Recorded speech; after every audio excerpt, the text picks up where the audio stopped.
คนไทยเราควรเห็นคุณค่าและมีความรักชาติหวงแหนแผ่นดินอันเป็นมรดกของบรรพชนร่วมภาคภูมิใจในความเป็นไทย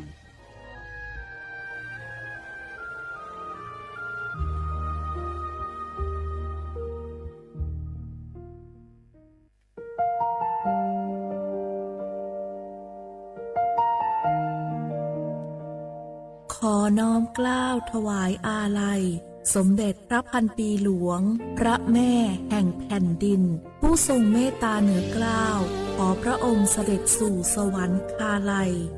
ข้าพระพุทธเจ้าข้าราชการและเจ้าหน้าที่สถานีวิทยุกระจายเสียงแห่งประเทศไทยจังหวัดเชียงใหม่กรมประชาสัมพันธ์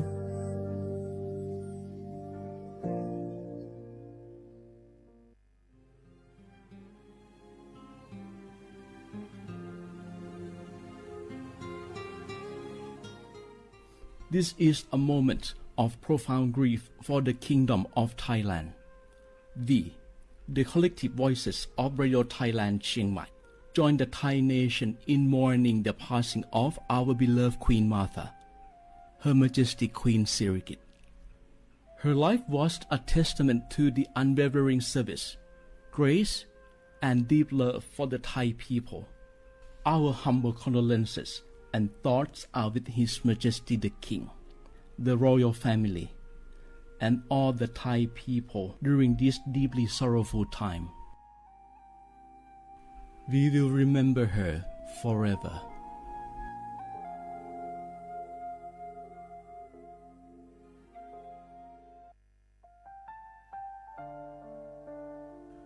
Adir Thai mi kho songpa ama สมเด็จพระนางเจ้าสิริกิติ์พระบรมราชินีนาถ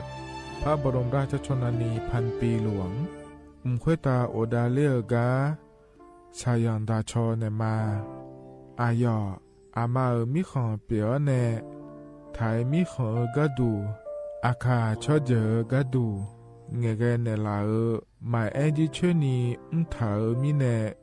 นือมาละเควมาเงเลเชญาเธอมิเนอาดิมาโยหานาลูอายองเนเกเนโยเยบอเนมาอีนอายอมโดอาดิเนโรเอียเน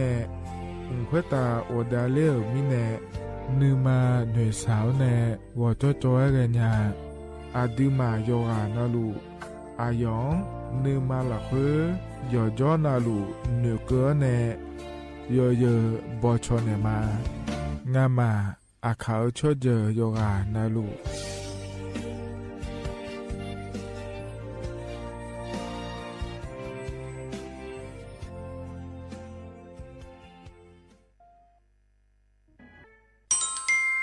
อาเย็นเย็นเจริญเงยอันนี้เชื่อว่าบาลาเชสีอาคนนี้พังอายาโกเชสิเงยเนาะแต่ก็คณะรัฐมนตรีบอกเจ้าหลวงอาเย็นนี้สัญชาติก็กอสาลัวเดินชาวบ้านเนี่ยก็ดูเดและบอกจางอาเดยเยเด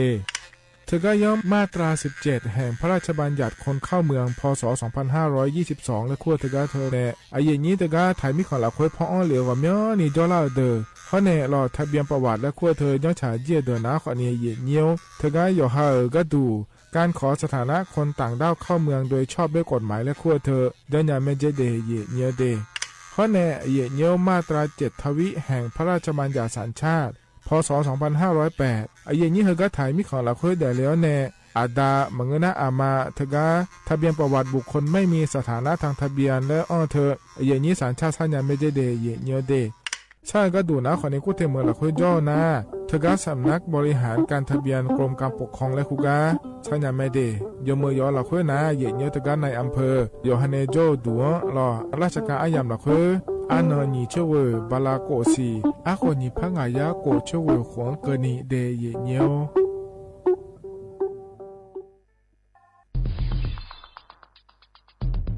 แค่3 ปีความเสียหายจากอาชญากรรมไซเบอร์ของคนไทยพุ่งทะลุถึง 94,000 ล้านบาทหรือเฉลี่ยปีละ 30,000 ล้านบาททุก1 ชั่วโมงเราเสียเงินกว่า 3.4 ล้านบาทให้กับมิจฉาชีพออนไลน์โจรไม่เห็นใจคนอาชีพไหนอายุเท่าไหร่สถานะทางการเงินแบบใดหมอพ่อค้า นักธุรกิจ นักเรียนแม่บ้านข้าราชการเกษียณทุกคนตกเป็นเหยื่อได้เสมอและวันหนึ่งอาจเป็นคุณหรือคนที่คุณรักเพราะจุดอ่อนร่วมของเหยื่อคือความเร่งรีบขาดสติหรือแม้แต่บางครั้งก็เกิดความโลภจนเกินไปอย่าปล่อยให้การกดคลิกเดียวลิงก์เดียวทำให้โจรยิ้มกว้างวันนี้ถึงเวลาแล้วที่คนไทยทุกคนจะต้องร่วมมือกันสร้างภูมิคุ้มกันอาชญากรรมไซเบอร์ช่วยกันหยุดก่อนที่ภัยไซเบอร์จะทำให้คนที่คุณรักและตัวคุณเองกลายเป็นเหยื่อ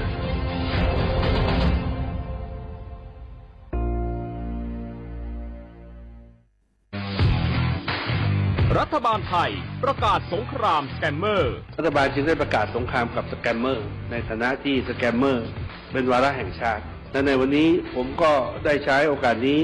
มารายงานความคืบหน้าและเน้นย้ำถึงสิ่งที่เราต้องร่วมกันทำต่อไปรัฐบาลได้จัดตั้งคณะกรรมการอำนวยการป้องกันและปราบปรามอาชญากรรมทางเทคโนโลยีขึ้นมาโดยมีผมเป็นประธานด้วยตนเองเพื่อให้ทุกหน่วยงานทำงานไปในทิศทางเดียวกันเราได้มีการลงนามบันทึกความเข้าใจระหว่าง 15 หน่วยงานหลักทั้งภาครัฐและภาคเอกชนตลอดจนสถาบันการเงินเพื่ออุดช่องโหว่ทางการเงินและตัดเส้นทางเงินของกระบวนการอาชญากรรมเหล่านี้ให้สิ้นซากรวมพลังคนไทยต้านภัยสแกมเมอร์นายอนุทินชาญวีรกูลนายกรัฐมนตรี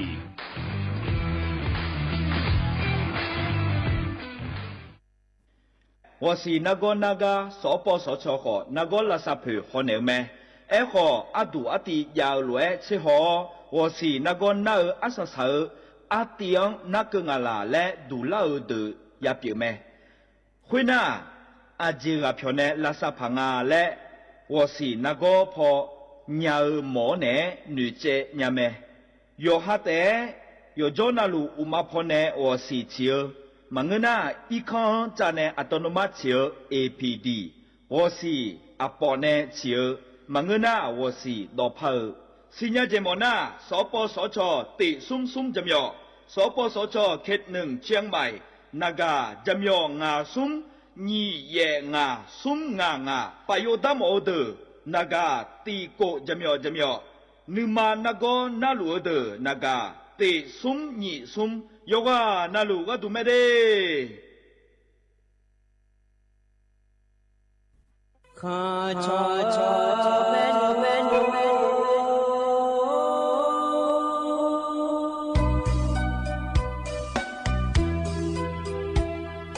ดานีจอกุเล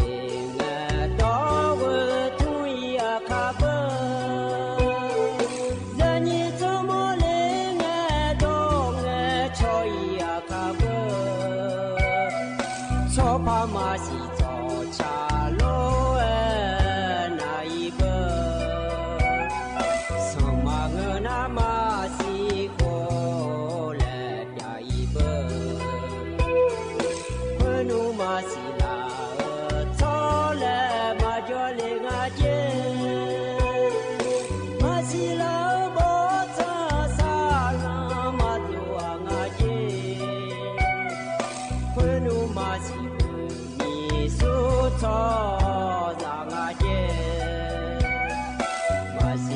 cho kênh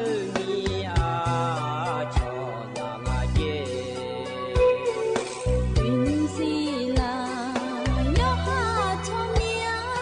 để không bỏ lỡ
nữ ma nữ nữ sa la nha mà bỏ cho hà thì hà cho mẹ lô cho na ngà nè ya hà ma ya hà bỏ mồ nhá u ye ye nghe cha lẽ bỏ la nghe thì hà cho lo nu ya hà bỏ mồ nhá yo ga ga la nghe a pha la nghe ngắn đi ho sa ne la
sa ne la ya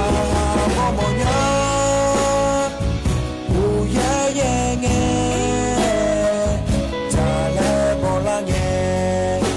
ti ga cho lo nu ya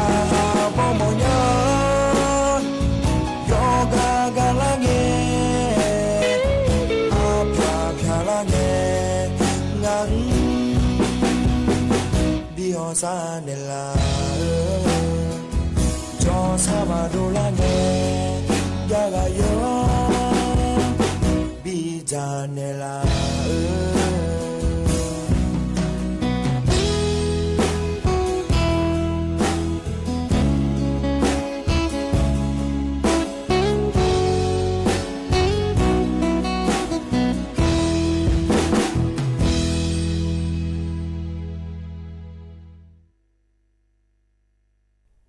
อุสพออุตุธรรมเดไอเยนิมีขังยาจกานาลุเนรอเยเนียวนิมสอกรอเยเนียวยอนนาลุทอนจัวโลไอเยนิยอนาลุเนพยาทอนจัวมีเยเนียวอินาจนาเจอโกนังนากะลาแม่เยเนียวันเสาร์เงนงานในเยนี้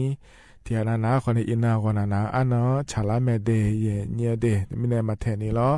เรามือด้านในยิ้มห่อเราเธอจะต่อเจริญหัวเนี่ยขอจะจานนะฮะนะขอนี้จอดูเราเลยนี่จะคือต่อคือเดียเนี่ยเดียคือเจเนี่ยจะต่อขอนี้เราเนี่ยที่อันน่ะเราอินนั้นก็ขอเนี่ยก็ยังว่าสินี่ย้ำจะขอต่อจะกับการมาเราเนี่ยยิ้มมุดดอกเยอะจอดูเราเนี่ยนาฬิกาละเจเยอะมีเนี่ยเราเลยนี่ย้อนน่ะรู้ว่าก็บิเกอร์มาเดียเนี่ยเดียที่ขอเราจะได้มาเนี่ยอินน่ะโกนังนังเกล่าหลัวเราเห็นนี่ก็เยอะแทลัวจีมาจานะขอเนี่ยเห็นนี่นักตั้งเชียวก็กอโลแล้วเราเห็นเนี่ยเดียขาจะได้กอโลแล้วบินาหาดามาเดียเนี่ยเดก็อินเนอร์นิมสอละคุยเลยมท้าเห็นแล้วขอนี่เจล่าเงี้ยล้อกกตไปจากการอากาศดูเลยแม่เห็นเนี่ยเกินเนอสบิชเชียอันนั้นฉลาดเลยมาดอนเดอล้อเกินเนอยเชียเลยชมอย่างเกินเนอดองเอียเลยแล้วเราเนี่ยขั้นลงงานจากการอากาศ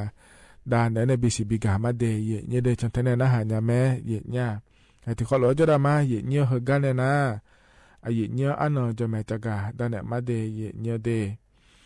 เย็นยิ้มสอกาเย็นนี่แน่ทอนจ่อล้อเดียวอาคาอันนนาอย่าที่นอฉลางะเดเย็นยิ้มบลาวสีนะขอเนี่ยเช่นนี้สิอาขอนาเสียที่ของอาเดไทยอันนั้นอินาวันเสาร์อันนี้เชบลาวสีนะขอเนี่ยธันวาคมอาขอนาหยิพังอายาโกชี้งาเดเย็นยิ้มเฮนาโคโตลาโตล้อเย็นนี่แน่ทอนจ่อยิ้มสออายาเมื่อละคุยเดเย็นยิ้มเดกันเนี่ยนะเราก็มาจากการนั้นมีนาดชาติบิมเลยพนักหาดามาเยเนียวยูหังกับพนักบินาหาดาดชาก็บิมนาขอเนี่ยโลลูมาและชาดชางาเดเยเนียเดที่ขอรวยนะฮะเบียดามา